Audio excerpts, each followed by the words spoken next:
오신 성도님들, 그리고 영상으로 함께 예배하시는 모든 성교회 가족들 사랑하고 축복합니다. 식사 맛있게 하셨나요? 네, 식사하고 또 교제하고 함께 예배드리니까 더욱더 풍성한 주일이 되는 것 같습니다. 감사합니다. 우리 함께 인사하도록 하겠습니다.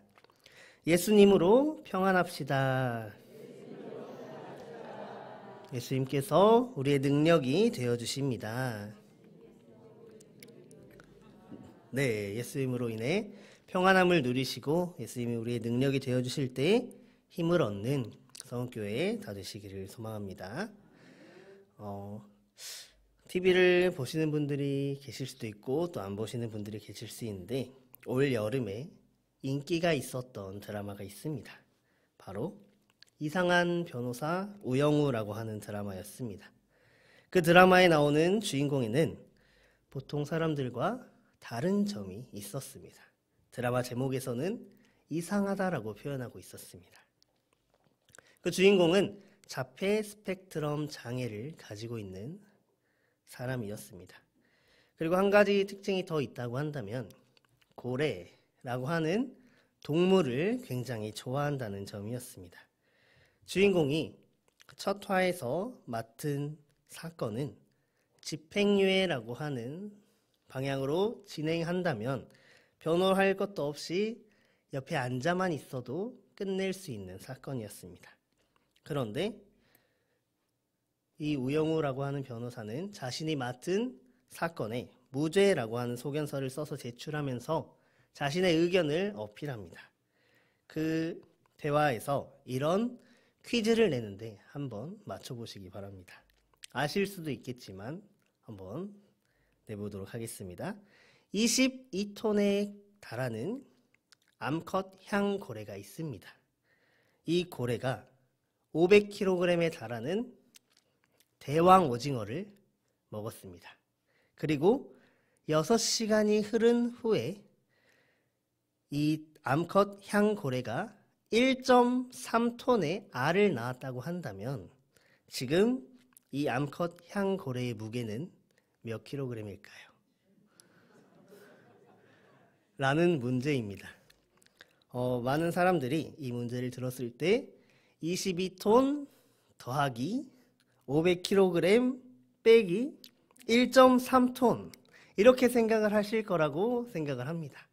하지만 주인공은 이 문제의 초점을 무게에 둔다면 이 문제를 맞출 수 없을 것이다 라고 이야기했습니다. 왜냐하면 고래는 알을 낳지 않기 때문입니다. 네, 고래는 알을 낳지 않는다고 합니다. 고래가 어떤 동물인지 보다 고래가 낳은 알의 무게에 중심을 잡고 이야기를 진행하려고 했기 때문에 이렇게 초점을 잃은 대화가 되어버렸다라는 것입니다. 이렇듯 우리는 초점을 어디에 맞추느냐, 또 우리의 중심이 어디에 있느냐에 따라서 우리가 알고 있는 것들을 잊어버리기도 하고 놓쳐버리기도 하는 경우가 생기기도 한다는 것입니다. 그렇기 때문에 우리의 초점이 어디에 맞춰 있는지를 잘 알아야 한다라는 것입니다. 오늘 본문 말씀은 성전 미문이라고 하는 장소에서 일어나고 있다라는 것입니다. 베드로가 안진뱅이를 일으킨 사건을 우리가 많이들 알고 있으실 겁니다. 미문은 은과 금으로 장식된 아름다운 문이라고 합니다. 근데 이 장소에서 당시에 예배드리러 성전에 찾아온 사람들의 눈살을 찌푸리게 할 만한 사건이 일어나고 있는 것이죠. 매일 아침 그 미문에서 안진뱅이가 사람들에게 구걸을 하는 모습입니다. 예배를 가야 되는데 예배당 입구에 누군가 앉아서 매일같이 구걸을 하고 있다면 물론 도와주는 사람들도 있겠지만 기분 나쁘게 생각하는 사람들도 있을 것입니다. 왜냐하면 당시에는 전염병이나 신체적인 장애를 가지고 있거나 아프다라고 하는 것은 죄를 지었거나 저주를 받아서 부정하게 여겨진다라고 생각하는 사람들이 있었기 때문입니다. 그런 사람이 다른 들이나 공원에 있는 것도 아닌 성전 앞에서 구걸을 하고 있었다라고 한다는 것을 그때 당시 사람들은 이해하지 못했다라는 것입니다. 이 안진뱅이도 자신이 먹고 살기 위해 그 자리에 다른 사람들에게 들어져서 그 자리에서 구걸을 하고 있었던 것입니다. 하지만 이 날은, 오늘 성경에 기록된 이 날은 다른 날과는 달랐습니다. 나면서부터 안진뱅이였던 사람이 베드로와 요한을 보고 구걸하였을 때 베드로와 요한은 이때까지 그 사람들을 무시하던 수많은 사람들과는 달리 그 사람을 보고 반응을 했습니다. 말씀에 나온 대로 보면 그 사람에게 주목해 주었다. 그 사람의 시선을 자신들에게 향하게 해주었다라고 기록하고 있습니다.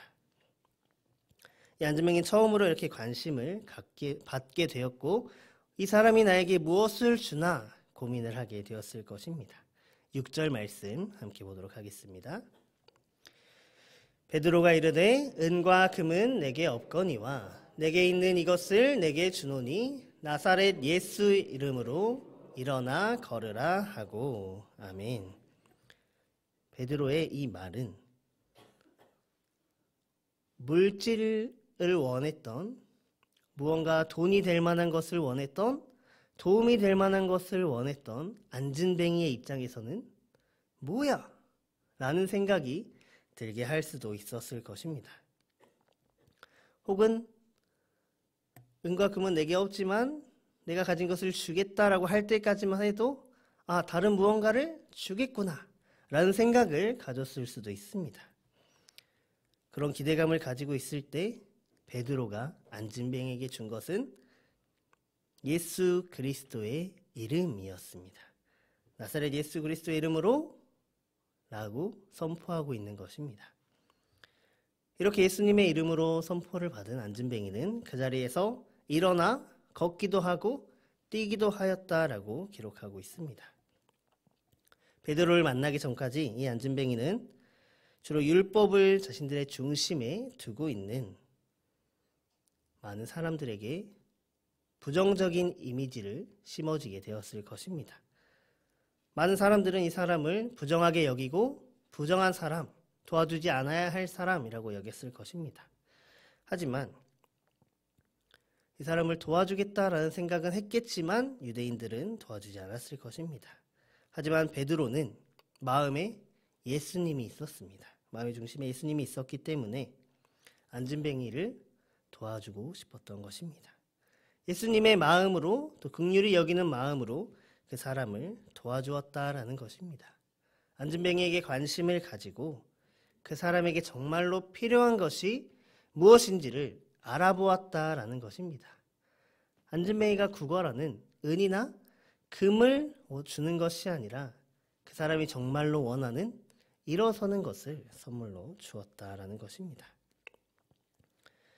그렇기 때문에 베드로는 안진뱅이에게 은과 금은 내게 없거니와 나사렛 예수 이름으로 명하노니 라고 예수님의 이름으로 복음을 전달했던 것입니다. 복음의 핵심인 예수 그리스도의 이름을 전달한 것입니다. 그러자 안진뱅이가 일어나 걷게 되는 그런 기적이 오늘 본문 말씀에 일어난 것입니다. 베드로는 오로지 예수님께 중심을 두고 한 영혼, 안진뱅이라고 하는 그 영혼에게 예수님을 전했습니다. 예수님의 이름으로, 나사렛 예수의 이름으로 라고 하며 예수님의 이름으로 복음을 전했습니다. 예수님의 이름으로 스스로 일어나 걷고 뛸 수 있게 된 안진뱅이는 육체적인 회복을 경험하게 되었던 것입니다. 예수님의 이름으로 말미암아 일어난 회복은 육체적인 회복에서 그치지 않았을 것입니다. 병든 자신의 모습으로 인해 성전에 나아가지도 못하고 마음에 생긴 상처들도 있었을 것입니다. 사람들에게 받는 상처가, 사람들이 무시하는 것이 처음에는 견딜 수 있을 것 같고, 그렇지만 시간이 지나면 점점 더 마음의 상처가 되는 것이 사람의 마음입니다.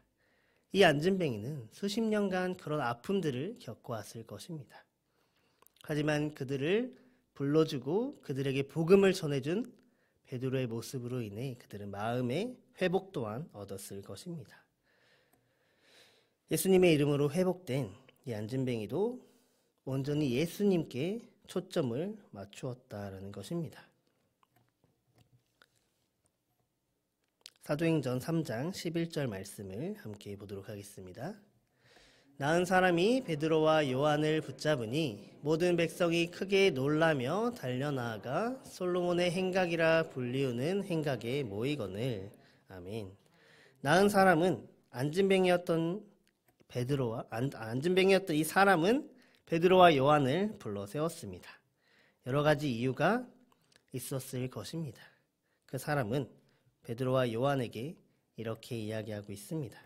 첫 번째로는 베드로와 요한을 통해서 이런 기적이 일어났다. 자신의 안진뱅이였던 자신이 걷고 뛸 수 있는 기적이 일어났다는 것을 알리기 위해서, 그리고 두 번째로는 베드로와 요한에게 감사하는 마음과 고마운 마음을 표현하기 위해서, 세 번째로 40년 동안 안진뱅이였던 이 사람이 이 베드로와 요한을 통해 일어나게 되었지만 베드로와 요한이 떠나간 이후에 자신이 다시 안진뱅이가 되지 않을까라고 하는 걱정 때문에 그들을 불러 세웠던 것입니다.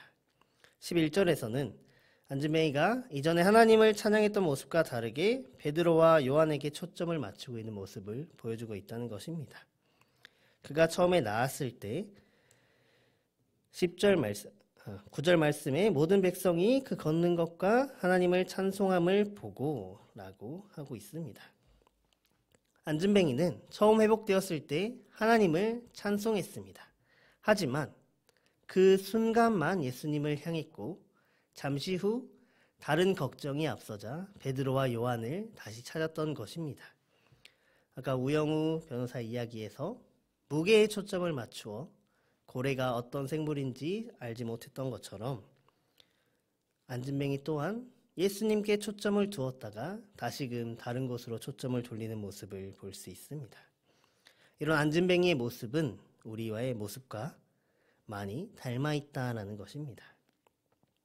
우리가 처음 예수님을 만났을 때, 처음 예수님을 경험했을 때, 그때의 은혜를 우리는 생각하면 굉장히 뜨겁고 눈물을 흘리며 주님을 부르짖으며 감사하며 기도했을 것입니다.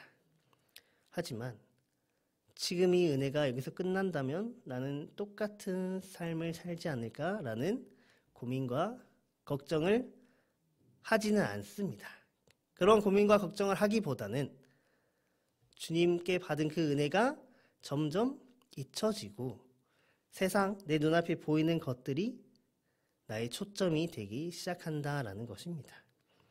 시간이 지나면서 현실이라는 문제를 마주하게 된다는 것입니다. 그리고 이 문제는 안진뱅이가 그랬던 것처럼 처음에는 하나님을 찬송했지만 자신의 눈앞에 베드로와 요한에게 초점을 맞추고 자신이 다시 겪게 될 고난과 어려움을 먼저 생각하게 되었다라는 것입니다. 많은 사람들 앞에서 베드로는 이렇게 말씀하고 있습니다. 사도행전 3장 16절 말씀입니다. 그 이름을 믿음으로 그 이름이 너희가 보고 아는 이 사람을 성하게 하였나니 예수로 말미암아 난 믿음이 너희 모든 사람 앞에서 이같이 완전히 낫게 하였느니라. 아멘. 방금 우리가 함께 읽었던 이 말씀을 공동 번역판으로 제가 한번 다시 봉독하겠습니다. 보시는 바와 같이 여러분이 잘 알고 있는 이 사람은 바로 그 예수 그리스도의 이름으로 낫게 된 것입니다. 이것은 그 이름을 믿는 우리의 믿음으로 된 것이며 예수를 믿는 그 믿음이 여러분 앞에서 이 사람을 완전히 낫게 한 것입니다. 아멘. 베드로는 이 사람은 예수 그리스도의 이름으로 낫게 되었습니다. 예수를 믿는 그 믿음이 여러분 앞에서 이 사람을 완전히 낫게 한 것입니다. 라고 선포하고 있습니다. 다시금 베드로와 요한이 행한 기적에 초점을 맞추는 것이 아니라 예수 그리스도의 이름, 그 이름의 능력에 초점을 맞추고 있다라는 것입니다. 이것이 우리가 초점을 두어야 할 곳이라는 것입니다. 우리의 중심을 바르게 세워야 하는 곳이라는 것입니다. 우리가 구하며 찾아야 하는 것이다 라는 것입니다. 바로 예수님의 이름, 그 이름의 능력을 우리가 구하며 그것에 초점을 맞추며 살아가야 한다는 것입니다. 예수님을 믿는 믿음으로 우리는 구원에 이르게 되었습니다. 우리는 현실이라는 문제에서 각자가 겪고 있는 문제에서 어느샌가 주님의 능력만을 구하는 모습들을 많이 볼 수 있습니다. 주님의 손을 구하는 모습을 볼 수 있습니다. 하지만 우리가 진짜로 구해야 할 것은 주님의 얼굴이라는 것입니다. 주님의 능력이 아닌, 주님의 능력이 우리에게 도움을 주는 것은 맞지만 우리는 주님의 능력만을 구하는 것이 아니라 예수님을 구해야 한다라는 것입니다. 초점을 두고 다시 얘기를 해보자면 예수님의 능력이라고 하는 것에만 초점을 맞춰서는 안 된다는 것입니다. 예수님이라고 하는 그 온전한 것에, 온전한 분께 우리의 초점을 두어야 한다는 것입니다. 예수님께서는 기적을 행하시기도 하셨고 사랑을 보여주시기도 하셨고 섬기기도 하시고 가르치기도 하시고 심지어는 먹여주시기까지 하셨습니다. 예수님이 하신 사역들은 여러 가지가 있습니다. 우리가 그 중에서 예수님의 능력, 예수님이 행하신 기적이라고 하는 그 것에만 초점을 맞춘다면 우리의 모습 또한 잘못된 모습일 것이다 라는 것입니다. 예수님께 초점을 맞추고 예수님께 중심을 두고 살아가는 저와 여러분들 다 되시기를 소망합니다. 예수님의 능력에 초점을 맞추고 살아가는 것이 아니라 예수님께 중심을 두고 살아가야 한다는 것입니다. 주님, 내 앞에 문제를, 내가 앞에 펼쳐져 있는 이 어려움을 해결해 주세요 라고 기도하는 것이 아니라 주님, 이러한 문제가 있습니다. 이 어려움을 이겨낼 수 있도록 저와 함께 해주세요 라는 예수님 자체를 구할 수 있어야 한다라는 것입니다. 이렇게 예수님께 초점을 맞추고 있는 사람의 모습이 어떤 모습인지는 우리가 오늘 말씀을 통해서 베드로의 모습을 통해서 알 수 있다라는 것입니다. 예수님께서 하신 모습, 예수님의 사랑을 품고 안진뱅이라고 하는 그 사람을 한 영혼을 긍휼히 여기고 소중히 여기는 마음을 가질 수 있게 되었습니다. 만약에 베드로가 예수님의 능력에만 초점을 맞췄다면 베드로 자체가 우상이 되어 있을 수도 있었을 것입니다. 하지만 베드로는 예수님께 초점을 맞추고 자신이 높임을 받는 것이 아니라 예수님의 이름으로 이 일을 행함을 사람들에게 고백하고 있습니다. 우리 또한 자신의 삶을 나타내고 드러내는 것에 목적을 두는 게 아니라 우리의 삶을 통해서 예수님을 드러내고 예수님을 전하며 또 예수님을 높이는 삶을 살아가야 한다라는 것입니다. 사랑하는 우리 성교회 성도님들께서 예수님께 초점을 맞추고 살아갈 때, 그럴 때 우리와 함께 하시는 하나님을 경배하며 또 찬양하며 예수님께서 함께 하심을 통해 모든 어려움들을 이겨나갈 수 있는 귀하고 복된 시간 되시기를 소망합니다. 우리가 함께 했던 찬양 주의 아버지 한번 같이 부르시고 기도하도록 하겠습니다.